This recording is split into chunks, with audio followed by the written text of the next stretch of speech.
On January 5, 2020, the German television network ARD released a documentary that put the sport of weightlifting under the sporting media spotlight for its widespread doping problem. But this isn't the first time the sport has been in the media spotlight for its doping problem. Ever since the invention of performance-enhancing drugs in East Germany back in the 1930s, doping scandals have been front and centre of the sport's international image. The 70s and 80s are considered by many to be the Wild West of doping within the sport, with weightlifters smashing world records at an extraordinary rate, even some of the weightlifters at the time holding up to 15 world records within their international careers. It wasn't until the early 2000s, with the formation of the World Anti-Doping Agency, WADA, that the cracks within the sport started to show. World record holders would be suspended for testing positive for performance-enhancing drugs, only to be replaced by another world record holder months later. But now the sport is really under pressure, with allegations of corruption, test and sample manipulation, child doping, and secret bank accounts. The sport is on the brink of collapse, and its long-standing place at the Olympic Games is in question.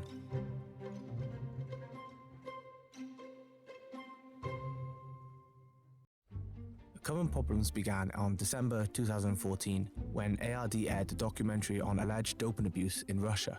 It claimed that Russian athletes were systematically taking performance-enhancing drugs upon instruction from their coaches. This prompted the International Olympic Committee to have testing samples from the 2008 Beijing and 2012 London Olympic Games to be retested. And out of the 98 athletes that tested positive, 61 of them were weightlifters. Some of the biggest names in the sport were caught out, including the sport's very own poster boy, Ilya Ilyin. He was one out of 6 weightlifters in his weight class that got caught out at the 2012 Olympic retests, which meant that lifters who originally placed 5th, 8th and 9th were given gold, silver and bronze medals. The scale of the doping problem prompted the IWF to reset all current world records by changing up the weight categories again, but this would prove to change nothing. Over the years after the 2016 retests, weightlifting would continue to have a doping problem, with multiple countries receiving year-long bans, although some of those countries would have their bans lifted early before they were completed. For some time there were those within the sport that suspected the doping problem was at the fault of the IWF. They believed that there were a few within the organisation that were involved in promoting a doping culture within the sport, and while the IWF's decision to lift early bans may reinforce this view, it wasn't until January 5, 2020 that those suspicions were validated through yet another ARD documentary. Allegations of corruption, test sample manipulation, child doping in Thailand, secret bank accounts and fraud led to an independent investigation into the IWF, which led to this 122-page document known as the McClown Report that discovered that the heart of the doping problem, for the last 20 years at least, was solely down to the authoritarian and corrupt leadership of IWF President Tamas Ayan.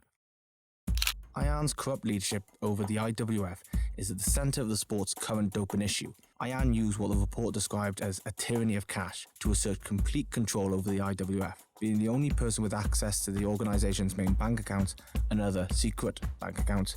His main source of cash income was the form of doping fines, which he demanded in cash, with one eyewitness claiming that he said to them, "If you don't bring your suitcase of $100,000 cash to pay your doping fine, your team will not go to the Rio Olympic Games." The amount of cash unaccounted for and the trail of cash receipts that Ayan left behind leads towards suspicious behaviour of possibly money laundering and embezzlement. Ayan frequently attended many events for the IWF over the years, where he gave out cash receipts mainly in the form of doping fines. At the 2013 Youth Games, Ayan issued a cash receipt for the collection of a total of $234,300. And on another occasion 1 year later at the Southeast Asian Weightlifting Congress, Ayan issued 18 receipts totaling over $400,000 on a single day. Now, EU regulation states that any cash over €10,000 must be declared at customs.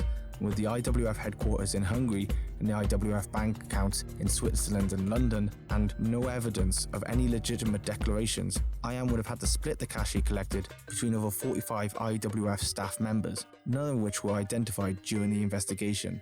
And an audit into the IWF's finances find that $10.4 million in cash is still unaccounted for to this day.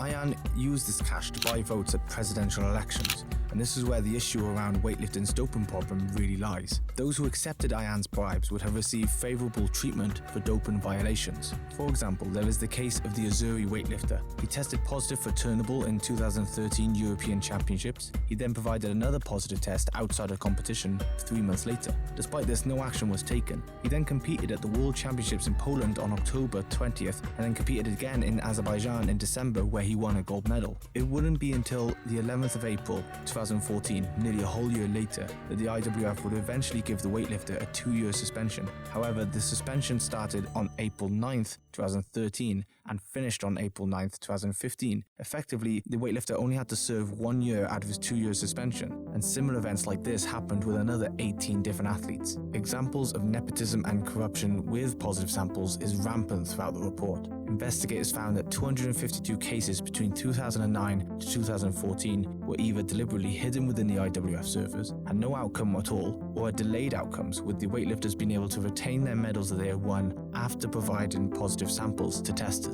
Unfortunately, none of these revelations with Tamas Ayan changes anything that happened within the sport before his election in the year 2000. Weightlifting has had an issue with performance-enhancing drugs way before Ayan was in charge of the IWF. It's an issue that runs deep into the sports culture and may continue to do so in the future. But with the weight of doping scandals piling up, it is time for the sport to drastically change things for the future. It's going to have to accept that 400 kilo totals by middle weightlifters is never going to be seen again. Otherwise, it risks losing its place at the Summer Olympic Games, a place it has held for 124 years.